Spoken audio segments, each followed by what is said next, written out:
नमस्कार दोस्तों, the real spirituality channel में मैं रुद्र नागी आपका हार्दिक स्वागत करता हूँ।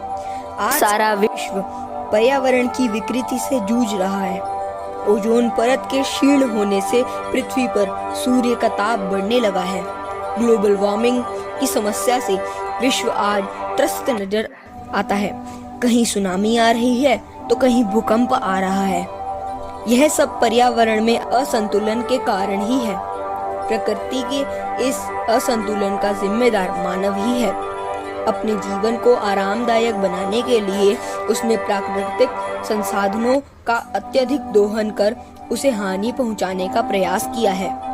आज स्थिति इतनी भयावह हो गई है कि पर्यावरण संरक्षण एक वैश्विक मुद्दा बन गया है। लोक जीवन में भी पर्यावरण का बेहद प्रभाव है।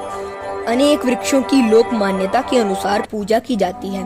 वट, पीपल, शमी, तुलसी, आंवला आदि की पूजा का उल्लेख अनेक ग्रंथों में मिलता है। अनेक औषधीय गुणों वाले वृक्ष मनुष्य के रोग निवारण में काम आते हैं। फलदार वृक्ष मनुष्य की भूख को शांत करते हैं। पर्यावरण दिवस की सार्थकता तभी है जब मनुष्य अपने दायित्वों का निर्वहन करना सीखे। मानव शुद्ध वायु तो चाहता है पर वृक्ष लगाना नहीं चाहता। पानी उसे साफ स्वच्छ चाहिए, लेकिन उस पानी को शुद्ध कैसे रखा जाए उसका कोई उपाय नहीं रखता। मनुष्य का स्वभाव सदैव से ही लालची रहा है। वह सिर्फ लेना जानता है, देना नहीं। जबकि इसके ठीक विपरीत प्रकृति ने आज तक मानव को बिना मांगे ही सब कुछ दिया है।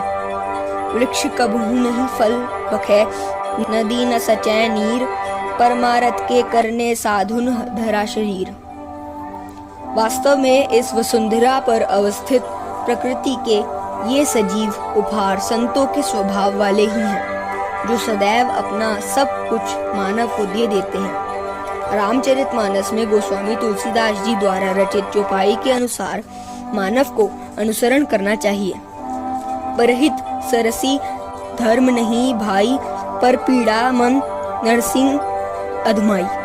अर्थात दूसरों का हित करने के बराबर कोई पुण्य नहीं और दूसरों को पीड़ा पहुंचाने के बराबर कोई पाप नहीं।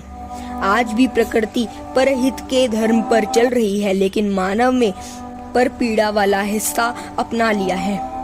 आज विश्व पर्यावरण दिवस पर लोगों को पर्यावरण के प्रति जागरूक करने का संकल्प लेना होगा। आज पर्यावरण चेतना का प्रसार आवश्यक होगा। पौधारोपण, स्वच्छता अभियान जैसे कार्यक्रम चलाकर लोगों को प्रेरित करना होगा। प्रकृति के साथ मनुष्य को एक बेहतर तालमेल बनाते हुए मित्रतापूर्ण संबंध स्थापित करने होंगे।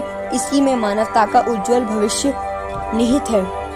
पर्यावरण संरक्षण की चेतना वैदिक काल से ही है।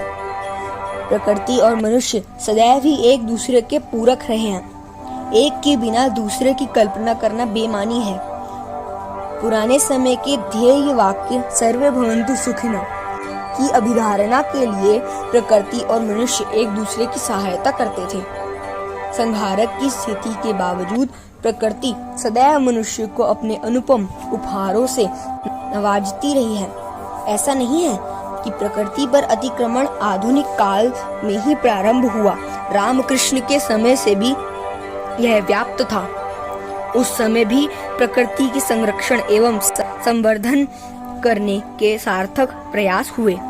प्रकृति को मान दिलाने के कारण ही भगवान श्री कृष्ण लोकनायक के रूप में स्थापित हुए। चाहे कालिया नाग के विष के प्रभाव से यमुना को मुक्त कराने का कार्य हो अथवा इंद्र का दंभ चूर करने के लिए गोप ग्वालों के द्वारा गोवर्धन पर्वत की पूजा कराना हो, गौपालन, गौ संवर्धन एवं उत्पादन करने जैसे कार्यों को भगवान कृष्ण ने महत्व प्रदान किया।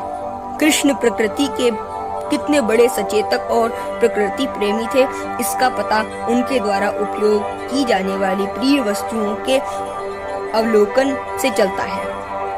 उनकी प्रिय कालिंदी, गले में वैजंती माला, सिर पर मयूर पिच्छ, अधरों पर बांस की बांसुरी, कदम्ब की छांव और उनकी प्रिय धेनु यह सब इस बात की ओर इंगित करते हैं कि श्री कृष्ण पर्यावरण के सच्चे हितैषी और संरक्षक थे।